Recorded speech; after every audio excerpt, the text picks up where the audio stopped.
Oh my gosh, chapter 34. If I could just put the stand down, that would be great. After Will had unsaddled and groomed the horses and placed them in Malcolm's small stable, the healer invited him and Xander to join him in a late lunch. It was a relatively silent meal in spite of the fact that Malcolm was a genial host and made repeated attempts to draw his guests out, but Xander was obviously still worried about his lord and kept leaving the table to go and check on him. "He'll be fine, I assure you," Malcolm told him the fifth time he slipped away. Xander paused at the door that led to Ormond's bedroom. "So you say." Then he went to check that Ormond was sleeping comfortably. Malcolm smiled easily. "He's a feisty little soul, isn't he? Even when he thought I might be a sorcerer, he was still willing to defy me," he said. "I hope Ormond knows what a good servant he has there." But Will was deep in his own thoughts and didn't reply. Malcolm looked at him keenly. "Is the food not to your liking?" he said. Will muttered something unintelligible. Malcolm frowned slightly. "We eat simple here, of course, but it's good food. We grow it on the roof of the houses, and we make the wine ourselves, from pumpkins." Again Will muttered, lost in thought. Malcolm continued with a slight edge to his voice. "Occasionally, of course, a bear jumps through the window and lands on the table, and once an evil witch set fire to the soup. But apart from that, meals are usually uneventful." Said Will. Then after a few seconds he became aware of Malcolm's gaze fixed upon him. He looked up guiltily. "I'm sorry," he said. "I didn't quite catch that." Malcolm heaved a sigh of relief now that he finally had the young ranger's attention. "No," he said, "you certainly didn't. I've been talking the most appalling twaddle, but you didn't notice." He smiled to let Will know that there were no hard feelings, then added, "And I had hoped for some amusing conversation for a change." Will shrugged uncomfortably. "I'm sorry," he said again. "I have rather a lot on my mind at the moment." It might help to talk about it, Malcolm suggested. "You'll find I'm a good listener. It'll make a change to hear someone else's voice." Will nodded gratefully. His training as a ranger had accustomed him to thinking and acting alone, but at times he knew it could be useful to have another opinion.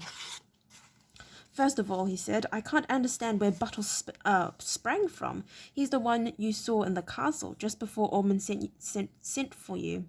Will nodded. "Yes, but all right. He should be hundreds of kilometers away from here. I gave him to a boatload of Canadians as a slave." Malcolm's eyebrows went up slightly. "You gave him," he said, and Will nodded seriously. "It would have been against the law to sell him," he replied. Malcolm nodded sagely several times. "Of course. Far more law-abiding to give him, I suppose." He paused to see if there was any reaction, but there was none. "This boy does have a lot on his mind," he thought. Then he added, "Perhaps these Canadians of yours came ashore again. I'll ask if there's been any sign of Canadians in the area. My friend here range far and wide through the forest, and there's little that escapes their attention. They become very good at seeing without being seen." "We're a long way away from the sea here," Will said doubtfully. Malcolm nodded agreement. "Perhaps 80 kilometers, but the river also runs inland from the coast, and it's a lot closer. At this time of year, if you were to come ashore, you'd want to get well away from the storm that hits the east coast. Of course," he went on, changing the subject slightly, "the question isn't really how he got here, but what's he planning to do?" "It'll be no good, whatever it is," Will said. "This man is a bandit and probably a murderer. It's driving me crazy to think that Alice is still in that castle with him. She's in terrible danger."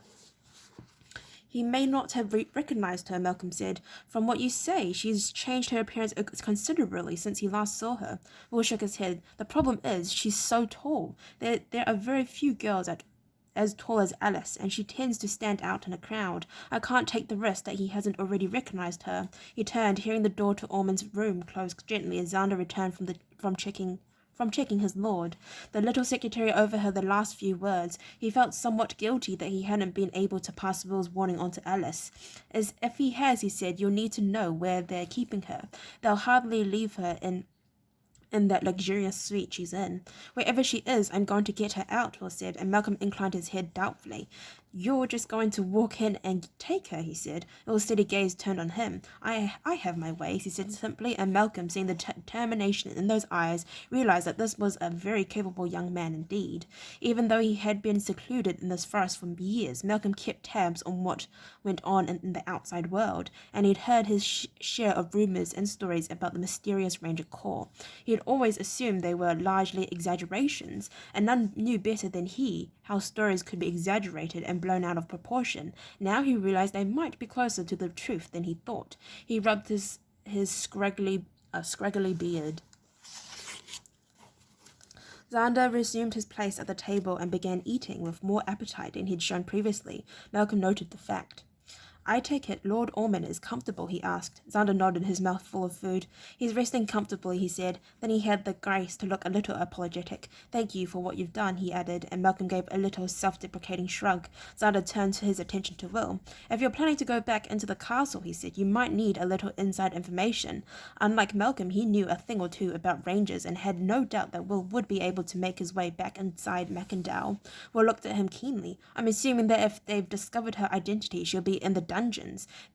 There are dungeons at Mackendale, I take it. There are, Xander agreed, but at this time of year they're often flooded. My bet is that if she's imprisoned, it'll be in the tower cell. It's right at the top of the keep tower and a lot harder to reach than the dungeons. There's only one staircase leading up to it, so it's easy to guard. Will considered the problem. It made sense, he thought. There were often several ways to get into the dungeons in a castle, but a tower was a different matter altogether. Perhaps, said Malcolm, you might be better to abandon your plan for a moment and hope that your friend hasn't been recognized, but Will was shaking his head before the healer had finished his sentence. No, he said firmly, I'm getting her out, and I'm doing it tonight. How? Malcolm persisted. Be reasonable. You need a force of armed men to fight your way up the stairs to the tower like that. I wasn't planning on using the stairs, Will told him. Will drew rein just below the crest of a hill that hid them from the castle. Beside him, Xander and Malcolm checked their horses as well. Malcolm rode a portly white mare that seemed to have been bred more for friendliness than speed. If they had to make a run for it, Will thought, the healer might be better to get off and trust to his own legs. We'll leave the horses here, he said. It'll be a bit obvious if we ride any further. They dismounted, and Xander tethered his horse and Malcolm's to a small tree. He looked inquiringly at Tug, and Will shook his head. No need, he said. Tug would stay where he was told, but if needed, he would come at Will's whistle, if that eventually arose. Will wanted him free to move, not tied to a tree branch. He patted the horse's nose gently and was rewarded by a soft wicker. Now you be careful, the horse seemed to be saying. Will often believed that Tug thought his master wasn't safe if he wasn't around to keep watch over him. Don't be a worrywart, he smiled at the horse. Then he gathered his cloak around him and set off, Malcolm and Xander a few paces behind him. They were both content to follow his lead. This was a world of understood far better than they. Was a world he understood far better than they. Will dropped to a crouch as he reached the crest of the hill, his two companions mimicking his movements awkwardly. The dark bulk of Castle Mackendale lay before them, barely 150 meters away. The trees from here to the castle had been cleared many years ago, leaving only light undergrowth so that the inhabitants would have warning of any impending attack. It was the same all around, except on the western side, where the forest grew thickly to within 50 meters of the walls, but the tangled growth itself would make it difficult for invading forces to approach with any speed or cohesion. So the original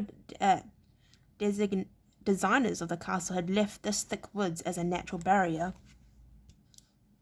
Will knelt to one knee to survey the castle. It was a long ingrained habit to keep close to the ground once he crested a hill.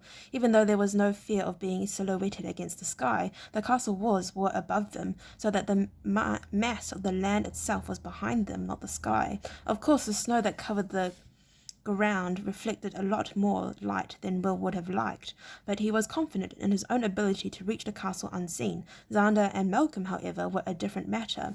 This is as far as you come, he told them softly. Xander nodded agreement. You'll get no argument from me, he said. He crouched beside Will, squinting his eyes as he studied the castle. "There," he said, pointing. "See the light at the top of the tower?" Will followed the line of his pointing arm. The keep was the central tower in the castle, higher than the four others, situated at the corners. As at the very top, the tower stepped in, narrowing down to the size of a larger room, with a ledge running round it. That would make things a little more convenient, he thought. In that top section he could see a dim square of yellow light, obviously a window. There were other lit windows at different points on the tower, indicating other rooms that were occupied. "That's the tower cell?" he asked, and Xander nodded. "It's the highest room in the tower," he said, "and I'd wager that's where your friend is." "There is nobody in there as of this morning."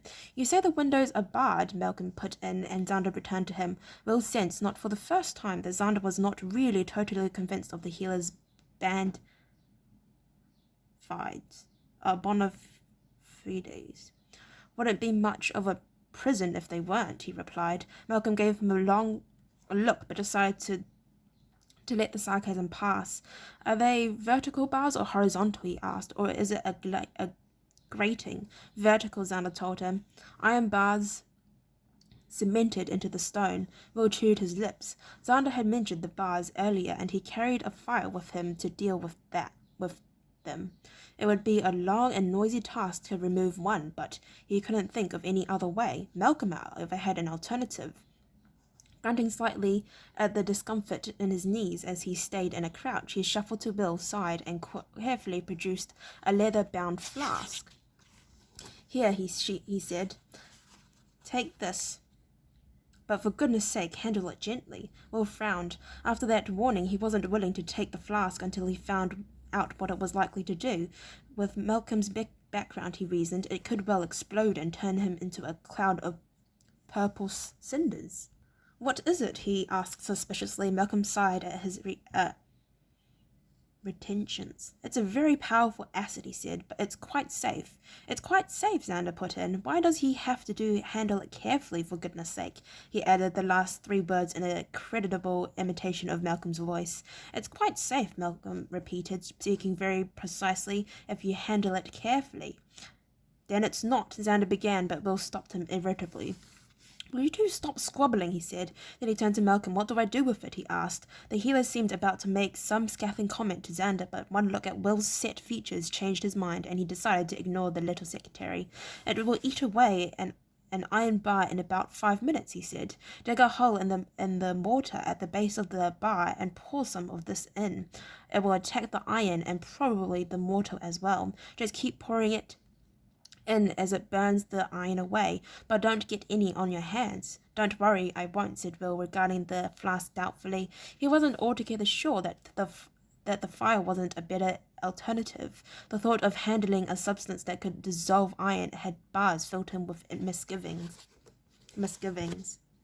"It's quite safe," Malcolm repeated. Will felt Xander draw breath to inject. "Put a sock in it, Xander," he said, without even looking at the secretary. Xander subsided, and Malcolm nodded his appreciation. "Thank you," he said. Then he indicated the flask again. "There's a glass container inside that holds the acid. It's padded with straw and protected by this thick leather outer covering. You need to bash into something quite hard to break the glass, although I suppose it's possible," he added thoughtfully. "You realize I'm about to climb a 30-meter tower, don't you? The possibility of bashing into something is quite real," Will said. Malcolm nodded several times. "Yes, well, carry it where you can get rid of it in a hurry. If you hear the glass break, you'll have about 10 seconds before the acid eats through the leather. So don't tuck it down your tights," Xander put in with a muffled snigger. This time both Will and Malcolm glared at him. "It's a pity I'm not a sorcerer," Malcolm told him. "I'd be tempted to turn you into a toad. Apparently someone's beneath you to it." "Beating you to it," Will added. Xander looked hurt. "I was only joking," he said in an aggravated tone. Neither of them answered him, and he shuffled a few paces away, muttering in an undertone about people who couldn't take a joke. After a few seconds, sensing Will's baleful gaze upon him, he quieted down. "Moon's almost set," Malcolm said. Will glanced up at the sickle moon. It hung close to the horizon. In a few more minutes it would be as dark as the night was going to be. I'll be off then, he said. Oh, you can't even see that in the frame. Great. He came up into a half crouch, but he didn't move immediately. For several minutes he studied the landscape, taking in the natural rhythms of the night, how the low bushes stirred with the wind, how cloud shadows moved across the land. The land before him was a pattern of light and shade and subtle movement, and he absorbed it now, preparing to blend into it. Then he went, gliding forward in a natural rhythm that blended with the night itself. Malcolm and Xander watched him go, and although they knew where he was and where he was heading within 20 meters, he seemed to be swallowed by the patterns of light and shadows and movements of the grass and bushes. He simply disappeared from their sight. One moment he was there, the next he was not. Malcolm heard Xander's quick intake of breath. For once the little secretary was too surprised to come up with a sardonic comment. "Did you see that?" he asked, turning to Malcolm. The Healy shook his head slowly. "No, I didn't," he said. "That's what has me puzzled." All right, I'd like to thank you very much for listening to read up to chapter 34. If you'd like to listen to me read chapter 35, then please stay posted and hopefully I'll see you next time. Bye-bye.